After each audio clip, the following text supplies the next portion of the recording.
तो एक बार सभी साथी जुड़ जाएं तेजी से, तो आगे हम चालू करते हैं अपनी क्लास को, जियोग्राफी की क्लास। इसके पहले की क्लास में हमने जो है बेसिक कॉन्सेप्ट जो जियोग्राफी के थे उसको हमने देखा था।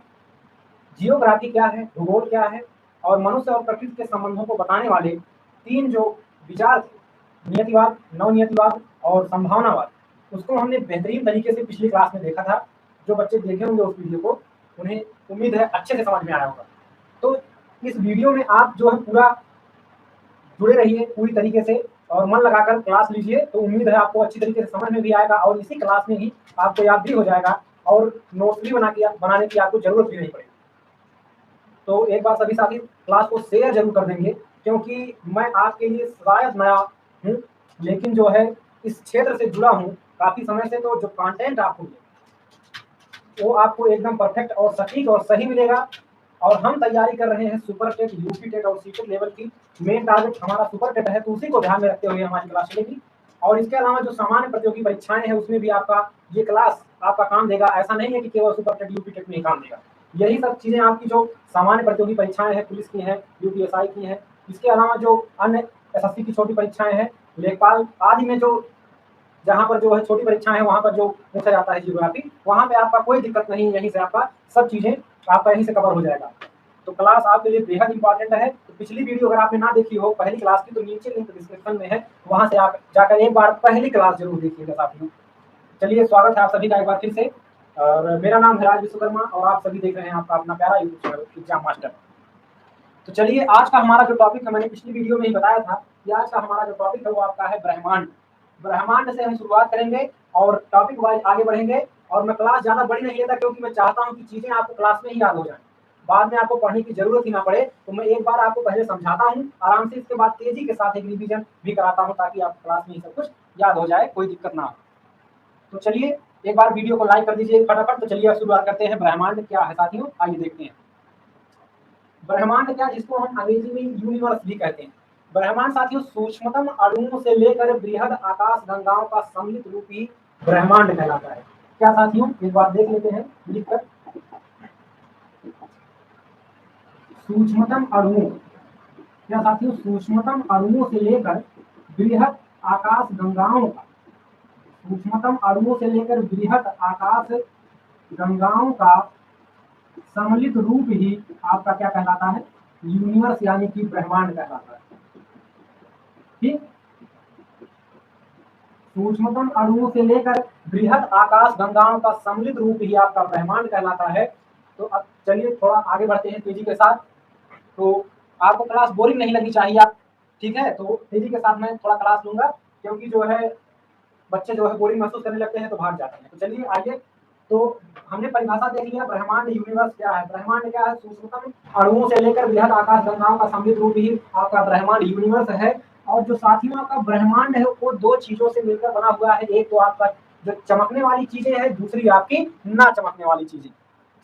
चमकने वाली चीजें यानी कि सूर्य जैसा तारा। क्या साथियों, सूर्य जैसा जो तारा, यानी कि एक चमकने वाली चीजें और एक ना चमकने वाली चीजें, दोनों चीजों से आपका ब्रह्मांड बना हुआ है। इस आधार पर चमकने के आधार पर बांटा जाए तो चमकने वाली चीजों में जैसे आपका सूर्य जैसा तारा, और जो आपका दूसरा है बिना चमकने वाली चीजें, आपका हो गया जैसे पृथ्वी जैसे ग्रह, पृथ्वी जैसा ग्रह, पृथ्वी जैसा ग्रह।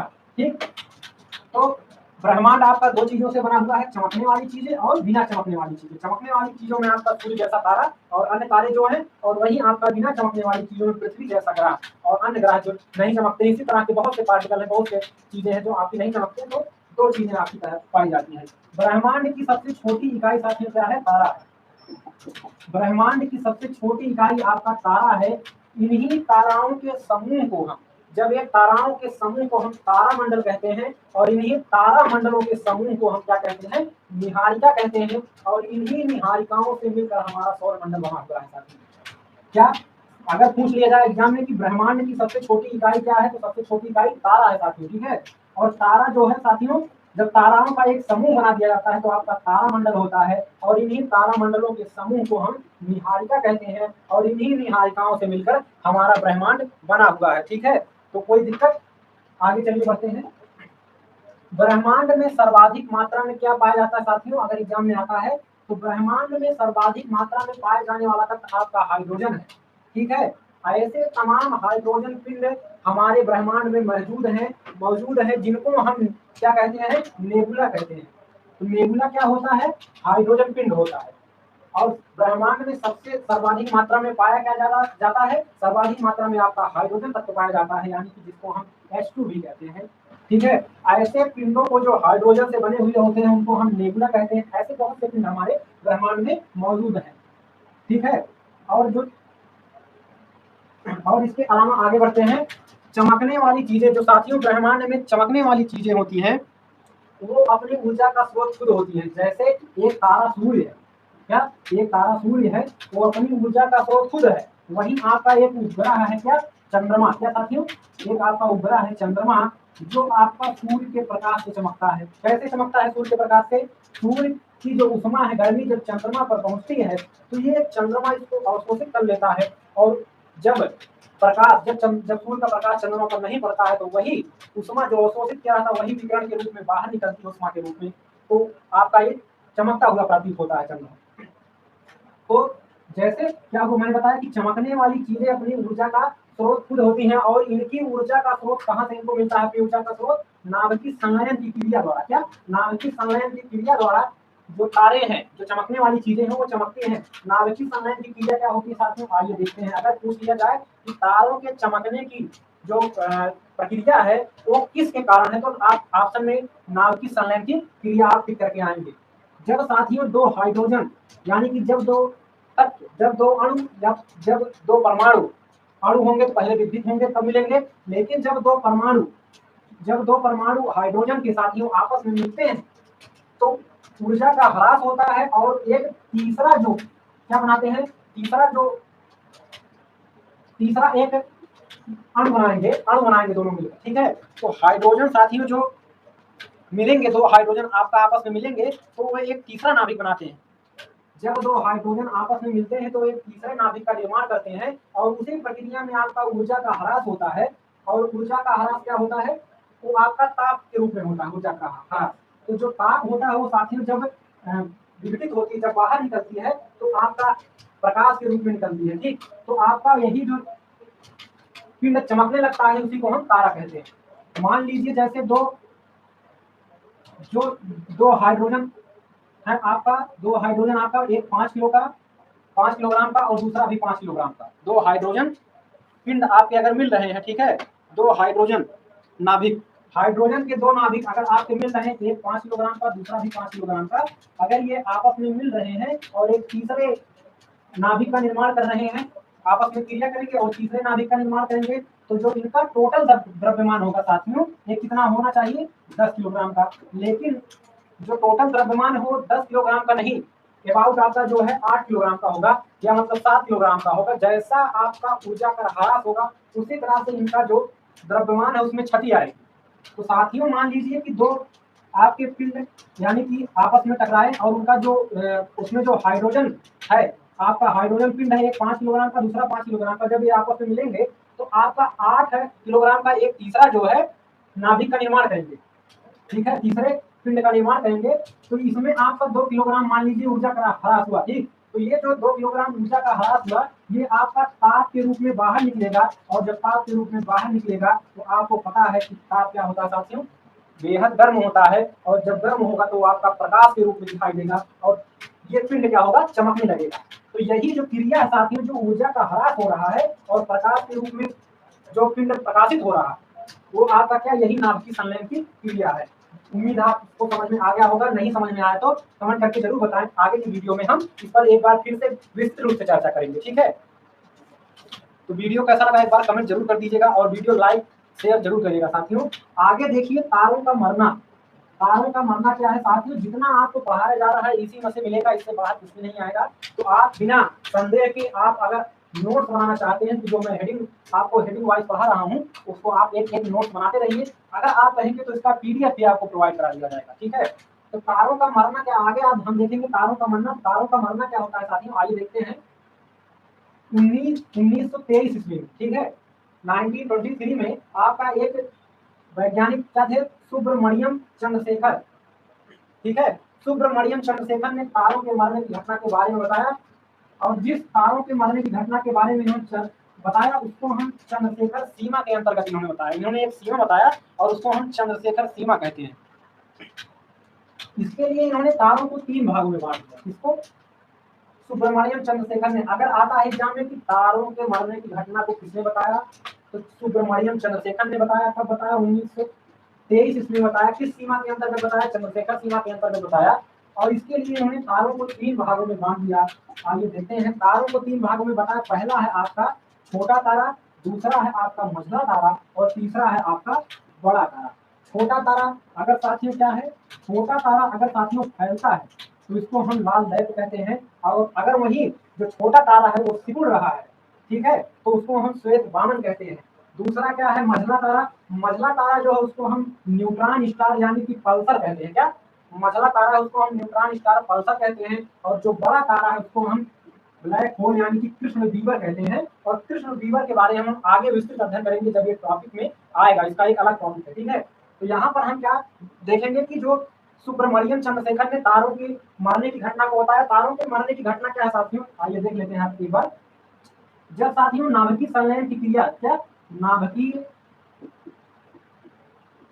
संलयन की जो क्रिया होती है तारों के अंतर्गत, नाभिकीय संलयन की क्रिया होती है तो ये प्रकाशित होते हैं तारे। यानी कि जब 2 हाइड्रोजन आपस में मिलते हैं तो ऊर्जा का ह्रास होता है और वो एक तीसरे नाभिक का निर्माण करते हैं, ठीक है। तो जो ऊर्जा का ह्रास होता है वो ताप के रूप में होगा, और ताप क्या आपका प्रकाश के रूप में बाहर निकलेगा, तो जो पिंड होगा वो प्रकाशित हो जाएगा, ठीक है। इसी को हम तारा कहते हैं। और जो नाभ, अगर मान लीजिए तारों के अंतर्गत जो नाभिकीय संलयन की क्रिया होती है वो समाप्त होने लगती है, क्या समाप्त होने लगती है, तो धीरे धीरे तारे नष्ट होने लगते हैं, ठीक है।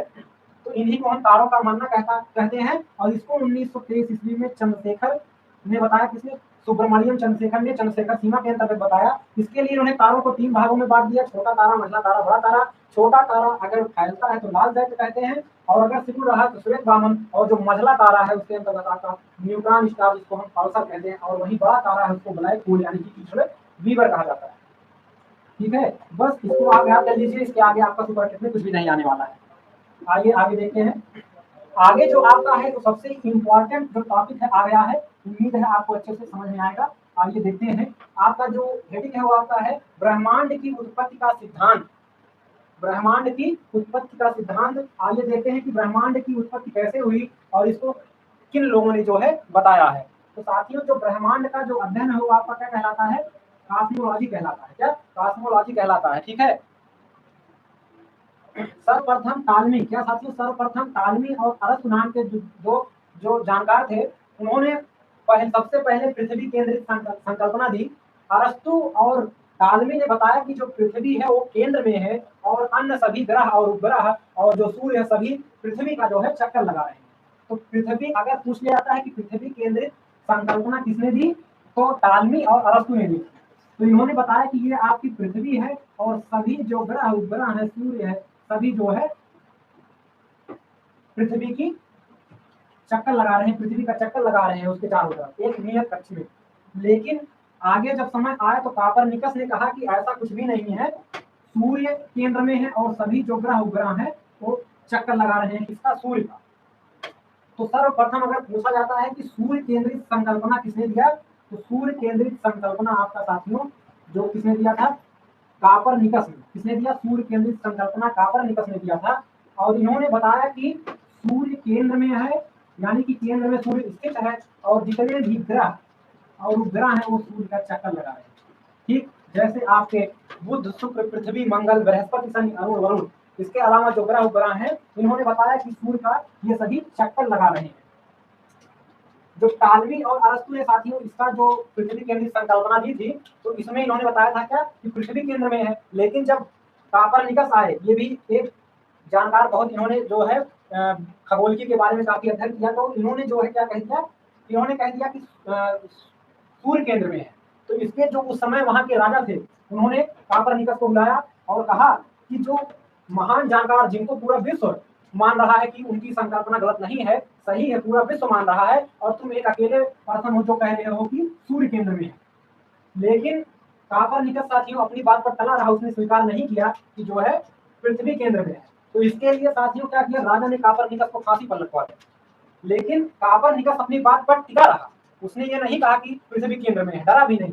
और आखिरकार परिणाम यह हुआ कि जब बदनामी होने लगी विश्व में, लोग कहने लगे कि उस देश का वो व्यक्ति है और वहां का राजा, उस पर कोई रोक नहीं लगा रहा है, और वो इन दोनों जो जानकार हैं टालमी और अरस्तु, इनकी जो संकल्पना है उसको जो है वो उसको गलत साबित कर रहा है। और इनके पास कोई प्रूफ भी उस समय नहीं था, लेकिन इन्होंने जो अध्ययन किया था उससे इनको स्पष्ट मालूम था कि सूर्य केंद्र में है, इसलिए अपनी बात पर टिके रहे। लेकिन जो है इनको इसका खामियाजा क्या भुगतना पड़ा कि उस समय के जो राजा थे उसने कापरनिकस को फांसी पर लटका दिया। आगे समय बढ़ता गया, 1610 ईस्वी में गैलीलियो का समय आया। गैलीलियो ने टेलीस्कोप, दूरदर्शी का जो खोज कर लिया। किसका? टेलीस्कोप, दूरदर्शी का खोज किया। तो उसने आकाश में देखा टेलीस्कोप के माध्यम से कि जो आकाश गंगाएं हैं वो हमसे दूर जाती हुई प्रतीत हो रही थी। तो गैलीलियो ने क्या बताया कि ऐसी कई आकाश गंगाएं हैं जो हमसे दूर जाती हुई प्रतीत हो रही हैं, ऐसे में सूर्य केंद्र में नहीं है। ठीक है, तो इनके अनुसार अब सूर्य भी केंद्र में नहीं है। तो क्या हुआ, जो इस समय सर्वमान्य है साथियों, वो यही है कि ब्रह्मांड में कोई भी चीज रुकी हुई नहीं है, केंद्र में नहीं है, सभी चलायमान है, सभी गति कर रही है। जो इस समय माना जाता है कि वो सूर्य के चारों तरफ सभी ग्रह जो है एक निश्चित कक्षा में चक्कर लगा रहे हैं, और जितने भी उपग्रह हैं वो सभी ग्रहों के चारों ओर चक्कर लगाते हैं एक निश्चित कक्षा में। और जो सूर्य है साथियों, ये अपने अक्ष पर तो घूमता ही है। इसके अलावा जो ये सूर्य जो है आकाश गंगा, जिस आकाश गंगा में है, वो आकाश गंगा के चारों केंद्र के चारों तरफ चक्कर लगाता है। कौन? सूर्य। ठीक है, तो ये आपका गैलीलियो ने बताया। ठीक है, तो सूर्य भी स्थिर नहीं है साथियों, ये अपने अक्ष पर, यानी कि जैसे एक लट्टू होता है, लट्टू अपने धुरी पर नाचता है, उसी तरह सूर्य भी और सभी ग्रह भी अपने धुरी पर नाचते हैं। इसके अलावा जो है, जो सूर्य है वो आकाश गंगा का जो केंद्र है उसके चारों तरफ चक्कर लगाता है। ये किसने बताया? आपके गैलीलियो ने बताया। इसके बाद आगे समय बढ़ता गया, ब्रह्मांड की जो उत्पत्ति का सर्वमान्य सिद्धांत निकल कर सामने आया, उसको हम जो है बिग बैंग थ्योरी के नाम से जानते हैं। जो सर्वमान्य सिद्धांत निकल कर सामने आया उसको किस नाम से जानते हैं? बिग बैंग थ्योरी को। इसी को हिंदी में महाविस्फोट सिद्धांत भी कहा जाता है। क्या? महाविस्फोट सिद्धांत भी कहा जाता है। और इसको हम विस्तारित ब्रह्मांड की परिकल्पना भी कहते हैं। क्या साथियों? विस्तारित ब्रह्मांड की परिकल्पना भी कहते हैं। अगर पूछा जाता है कि ब्रह्मांड की उत्पत्ति का सर्वमान्य सिद्धांत कौन सा है, तो आप टिक करके क्या आएंगे? बिग बैंग थ्योरी, यानी कि महाविस्फोट सिद्धांत, यानी कि विस्तारित ब्रह्मांड परिकल्पना भी इसको कहा जाता है। आइए आगे बढ़ते हैं और इसको अच्छे से जानते हैं। 15 वर्ष पूर्व साथियों, 15 अरब वर्ष पूर्व, कितना? 15 अरब वर्ष पूर्व ऐसा माना गया कि जो ब्रह्मांड की जितने भी ग्रह उपग्रह, जितने भी पिंड है, सभी एक पिंड में, यानी कि एक द्रव्यमान में जो संचित थे, यानी कि एक ब्रह्मांड में गठित थे, बधे हुए थे। मान लीजिए ये वो पिंड था जो माना गया कि जो सभी ग्रह उपग्रह जितने भी पिंड इस समय, जैसे पृथ्वी है ना, ग्रह बृहस्पति, शुक्र, जितने भी ग्रह उपग्रह हैं, जितने भी अन्य पिंड हैं, सभी एक गोले में, एक द्रव्यमान में संचित थे। लेकिन धीरे धीरे समय बढ़ता गया, ताप बढ़ा, दाब बढ़ा। धीरे धीरे जब चीजें अंदर विकसित होंगी, अन्य चीजें आएंगी धीरे धीरे सामने, तो ताप और दाब धीरे धीरे जब बढ़ा तो ये साथियों गोला फट गया। क्या हो गया? गोला फट गया। और जब गोला फट गया तो छोटे छोटे जो टुकड़े बने, छोटे छोटे जो पिंड बने, उन्हीं पिंडों से ग्रह और उपग्रह का जो आपका निर्माण हुआ। और यही आपका क्या है? बिग बैंग थ्योरी है, महाविस्फोट सिद्धांत है। इस सिद्धांत के अनुसार ब्रह्मांड का जो टोटल द्रव्यमान था वो 15 अरब वर्ष पूर्व एक गोले में केंद्रित था, और कालांतर यानी समय परिवर्तन के पश्चात जब ताप और दाब बढ़ा तो गोला फट गया। और जब गोला फट गया तो छोटे छोटे टुकड़े जो बने, उसी से ग्रह उपग्रह अन्य ग्रह सभी का निर्माण हुआ। ठीक है, तो यही आपका क्या है? Big bang theory. यही साथियों आपका सर्वमान्य भी है। इसका समर्थन, बिग बैंग थ्योरी का समर्थन सर्वप्रथम एक जो वैज्ञानिक थे, एक लेखक थे, स्टीफन हॉकिंस। स्टीफन हॉकिंस ने अपनी एक पुस्तक, एक ब्रीफ हिस्ट्री ऑफ टाइम्स में किया। तो अगर ये पुस्तक का नाम लिखकर आ जाता है कि इसके लेखक कौन थे, तो कौन थे इसके लेखक? Stephen Hawkins. पुस्तक का नाम है a brief history of times. इसके लेखक स्टीफन हॉकिंस थे, और इन्होंने अपनी पुस्तक एक ब्रीफ हिस्ट्री ऑफ टाइम्स में बिग बैंग थ्योरी का समर्थन किया। इस जो यह सिद्धांत आया, इसको सही साबित करने के लिए इस पर एक रिसर्च किया गया कि सही है या नहीं। इसके लिए क्या किया गया साथियों? CERN यानी कि European council for nuclear research, CERN का निर्माण किया गया। CERN क्या है? European council for nuclear research का निर्माण किया गया। और जो है क्या किया गया, फ्रांस और स्विट्जरलैंड की सीमा पर एक सुरंग बना दिया गया, एक सुरंग बना दिया गया जिसका नाम क्या रखा गया, लार्ज हाइड्रॉन कोलाइडर। इस सुरंग का नाम लार्ज हाइड्रॉन कोलाइडर रखा गया और इस पर रिसर्च किया गया तो पाया गया कि लगभग जो सिद्धांत बिग बैंग थ्योरी में बताया गया वो आपका सही प्रतीत होता दिखा। और जब इसका रिसर्च किया गया तो पाया गया कि ब्रह्मांड की उत्पत्ति एक ही कण से हुई है जिसका नाम रखा गया हिग्स बोसान। क्या रखा गया? जिसको माना गया कि ब्रह्मांड की जो उत्पत्ति है एक कण से हुई है, उसका नाम क्या रखा गया, इस कण का नाम क्या रखा गया, हिग्स बोसान रखा गया। यानी कि इसको अंग्रेजी में गॉड पार्टिकल कहा जाता है, हिग्स बोसान। हिग्स बोसान नाम क्यों रखा गया? हिग्स और बोसान दो वैज्ञानिक थे। कौन थे? पीटर हिग्स नाम के वैज्ञानिक आपके इंग्लैंड के थे और जो एस.एन. बोस थे, एस.एन. बोस भारत के थे। और इन्हीं दोनों के नाम पर जो है उस पार्टिकल का नाम क्या रखा गया, हिग्स बोसान रखा गया, जिससे ब्रह्मांड की उत्पत्ति हुई। इसकी पुष्टि साथियों डॉपलर प्रभाव में भी हुई है कि इसकी पुष्टि बिग बैंग थ्योरी की जो पुष्टि है वो डॉपलर प्रभाव में भी हुई है। ये बिल्कुल सही और सत्य है। तो साथियों उम्मीद है आपको वीडियो बहुत अच्छा लगा होगा और सभी चीजें अच्छे से समझ में आ गई होंगी। आइए तेजी के साथ 5 मिनट में एक बार रिवीजन कर लेते हैं। तो जो आप वीडियो को लाइक शेयर जरूर करिएगा और चैनल पर नए सब्सक्राइब करना ना भूलिएगा। अगर आपको मेरी वीडियो चाहिए तो आप YouTube पर सर्च करेंगे जियोग्राफी बाय राज विश्वकर्मा, तो आपको जो है सभी क्लासेस मिल जाएंगी। तो साथियों आज का जो टॉपिक था ब्रह्मांड यानी कि यूनिवर्स। यूनिवर्स क्या है साथियों? सूक्ष्मतम अणुओं से लेकर बृहद आकाश गंगाओं का सम्मिलित रूप ही आपका ब्रह्मांड है। और ब्रह्मांड दो चीजों से मिलकर बनी हुई, चमकने वाली चीजें जैसे सूर्य जैसा तारा और बिना चमकने वाली चीजें जैसे पृथ्वी जैसा ग्रह। ब्रह्मांड की सबसे छोटी इकाई तारा है और ताराओं के समूह को तारामंडल तथा तारामंडलों के समूह को निहारिका तथा इन्हीं निहारिकाओं से मिलकर हमारी जो ब्रह्मांड की उत्पत्ति हुई है, ब्रह्मांड बना हुआ है। ब्रह्मांड का सर्वाधिक मात्रा में कौन सा तत्व? हाइड्रोजन तत्व पाया जाता है। और ऐसे तमाम हाइड्रोजन पिंड हमारे ब्रह्मांड में मौजूद हैं जिनको हम नेबुला कहते हैं। चमकने वाली चीजें अपनी ऊर्जा का स्रोत साथियों खुद होती हैं।